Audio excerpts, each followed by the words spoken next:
नमस्कार मित्रांनो, एकदम इझीवाला क्वेश्चन बघून घेऊयात जो आपल्या डिफरन्शियल इक्वेशन मधून आला होता 18 एप्रिल शिफ्ट 1 मध्ये.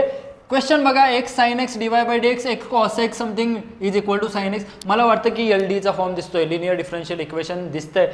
त्यामध्ये काय असतं तर D y by d x single असतो, वाय सिंगल असतो आणि हे फंक्शन एक्सचं असतं. म्हणजे याला थोडंसं आपण चेंज करून टाकू. इथं मला वाटतं की मी काय करणार आहे, एक्स साइन एक्सने डिवाइड करणार आहे. म्हणजे इथं बनलं प्लस इथे बनलं माझं x times cos of x plus sine x divided by हा दादा आला x times sine of x. त्याच्यानंतर y is equal to sine x divided by हे केलं. म्हणजे मला वाटतं की इथं बनणार आहे 1/x. म्हणजे ही झाली माझी p ची व्हॅल्यू, हा झाला माझा q.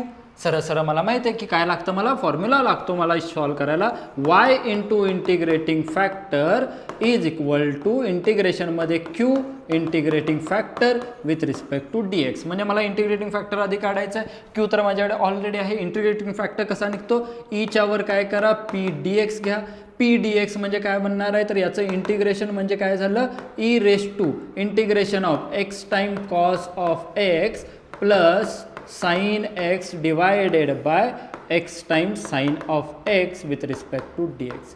आणि थोडंसं प्रेमाने बघितलं तर मला वाटतं की f' of x divided bye f of एक्सचा फॉर्म बनणार. बघा, एक्स साइन एक्सचं डेरिव्हेटिव्ह वरती लिहिलं आहे. याचा आन्सर असतं log of mod of f of x. म्हणजे लॉगला कॅन्सल करेल, हा ई लॉगला कॅन्सल करेल आणि काय आन्सर येईल माझं तर x times sine of x हे असणार आहे माझा integrating factor.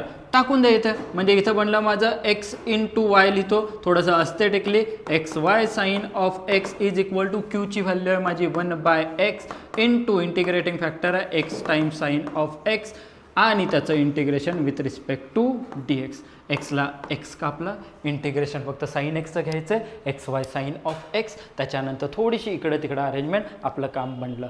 So thank you so much.